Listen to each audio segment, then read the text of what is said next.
It could be called a modern-day miracle. Watch as this little boy hears his father's voice for the first time. Hi, Grayson. Talk to him, Daddy. Daddy loves you. Daddy loves you. Daddy. Yes, here. Can you hear Daddy?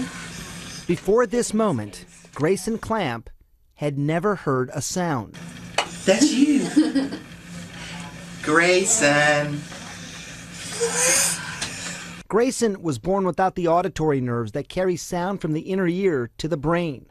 Initially, he was fitted with a cochlear implant, but without nerves, it was ineffective. Bird. That's when doctors at the University of North Carolina School of Medicine gave him this. It's an auditory brainstem implant. The device is typically used in adults whose nerves have been damaged and hadn't yet been approved for use in children. But that changed thanks to an FDA-approved trial, and Grayson became the first child in the country to undergo the procedure. We don't really know exactly what it's like for him. We don't know exactly what he hears, if he hears everything we hear, some of what we hear.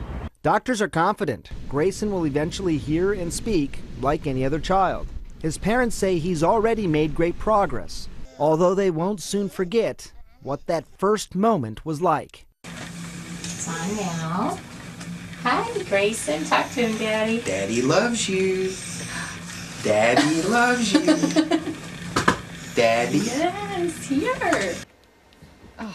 That his face, it gets you every time. I mean, doctors may not like to use the word miracle, but it truly seems like a medical miracle. How does this work? Yeah, it's quite remarkable. Dr. Craig Buckman's one of the doctors along with his team. And I want to show you because this type of technology has been around for a little while. They talk about cochlear implants. This is actually a implant that goes directly to the brainstem. That's what's so remarkable. There's no connections essentially between the outside world and his brainstem, so doctors had to essentially recreate that. Let me just show you. I don't know how much you'll be able to tell from this brain model, but essentially there was an implant on the outside. You sort of see essentially a microphone. It takes sound, it sort of distills it down, and then it implants it right there. That's called the cochlear nucleus. You don't need to remember that, but that's the place where the sound goes in the brain and then sort of is taken all over where someone can actually take that sound and make sense of it in some way. So that's essentially what happens. It's been around for adults for some time, but never before for a child.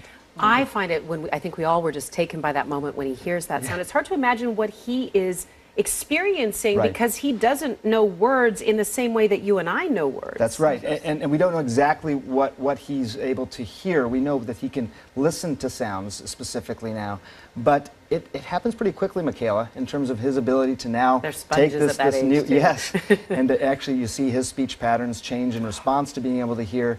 So it gives me a little bit of goosebumps here, but it's quite extraordinary to think at this age how much it's going to make a difference in his life.